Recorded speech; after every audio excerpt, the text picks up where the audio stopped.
Oke, metabolisme lipid pada tumbuhan itu sebenarnya tetap ada, karena beberapa tumbuhan sebagai sumber lemak gitu ya, ada minyak. Seperti minyak goreng kita itu juga dari lemak nabati, dari kelapa sawit. Ada juga dari biji bunga matahari, ada juga dari biji jagung ya, ada juga dari olive oil atau zaitun, ada juga dari alpukat, ada juga dari kacang-kacangan yang semuanya tersusun dari lipid gitu. Tapi ada penyusun esensial paling penting di dalam sel ya, di dalam sel tumbuhan, mungkin sudah pernah saya bahas di biologi sel.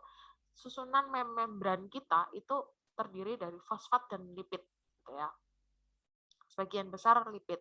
Lipid ini fungsinya adalah tidak punya sifat yang tidak larut dalam air sehingga dia bisa dijadikan membran. Nah, sebenarnya sel tumbuhan itu dapat lipidnya itu dari mana gitu ya.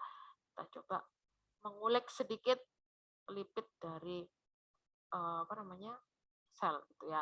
Nah, ini ada yang garis ungu, jadi ada yang kuning ini adalah protein, yang hijau ini adalah sintesis karbohidrat atau ada glikolisis, pirufat, asetil-CoA, kemudian ada eh, siklus asam sitrat gitu ya yang kemarin sudah dibahas oleh Pak Eko, Pak Yono gitu ya. Nah, di sini ada fat atau lipid yang memang ada pada tumbuhan. Ada dua bentuk lipid di dalam tumbuhan, yaitu lipogenesis. Lipogenesis itu prosesnya ya. Ada lipogen atau yang biasanya berikatan dengan protein, jadi lipoprotein gitu, atau berikatan dengan karbohidrat, lipoglikosida apa gitu ya. Kemudian ada fatty acid sendiri, fatty acid dan lipoprotein. Lipoprotein ini lebih mudah untuk berikat-ikatan dengan protein, dengan karbohidrat, dengan molekul yang lainnya. Tapi kalau fatty acid ini biasanya bisa dalam bentuk satuan sendiri, dia bisa berdiri sendiri, atau bisa berikatan dengan molekul besar lainnya seperti fosfat gitu ya, yang ada pada fosfolipid. Nah, sumbernya dari mana lipid di dalam tumbuhan itu, karena kan dia nggak makan kayak kita yang nggak makan gorengan, nggak makan daging gitu ya, nggak makan lemak hewan gitu ya. Nah, ternyata lemak pada tumbuhan itu dihasilkan dari asetil-CoA gitu. Jadi dari proses glikolisis karbohidrat ya, dari fotosintesis menghasilkan karbohidrat, karbohidrat ada glikolisis, ini proses gliko 6 fosfat kemarin sudah dijelaskan sehingga menghasilkan asam pirufat, kemudian ada menjadi asetil CoA. Nah, asetil CoA ini adalah sumber lemak pada tumbuhan gitu. Jadi kalau ada anekdot ya, aku diet nggak makan gorengan gitu, tapi aku makan sayuran gitu ya. Sama aja, sapi kan juga makan rumput kan juga gendut kan gitu ya. Emang iya benar. Emang iya benar kalau sumber lemak itu tidak harus dari kita konsumsi lemak gitu ya. Di tumbuhan pun bahwa lemak itu dihasilkan dari karbohidrat gitu. Dan asetil CoA ini sumbernya tidak harus dari asetil proses ini saja, tapi juga dihasilkan dari proses nitrogen, sintesis protein. Jumlah nitrogen dia akan juga menyumbangkan asetil CoA. Itu.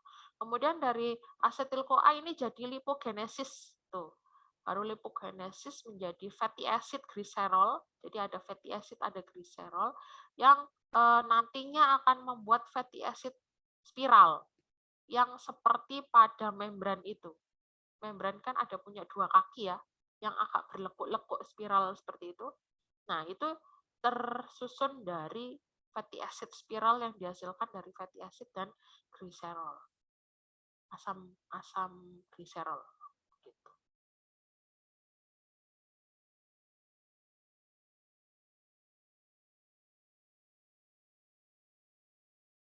Gitu ya. Jadi lemak itu dari ini sterol. Kemudian ada bentuk lemak lain yaitu steroid. Steroid ini seperti metabolis sekunder yang dihasilkan dari hasil asetil-CoA juga, dan dia masuk ke jalur lain sehingga membentuk sterol. Nah, fatty acid ini bisa jadi kelebihan juga. Jadi yang punya kelebihan lemak itu nggak hanya kita, yang nggak hanya manusia, nggak hanya perempuan, itu tapi juga tumbuhan juga. Jadi bisa jadi dia menyimpan lemak dalam bentuk sel-sel vakuola-vakuola di dalam sel yang disimpan di dalam sel gitu. Sehingga ada namanya sel lemak, sel glandular lemak gitu ya.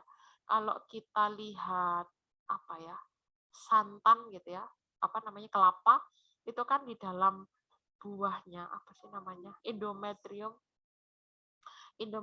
kelapa itu juga mengandung lemak gitu, karena memang minyak kelapa kita konsumsi juga, VCO itu kan kita konsumsi ya, virgin coconut oil gitu ya kita.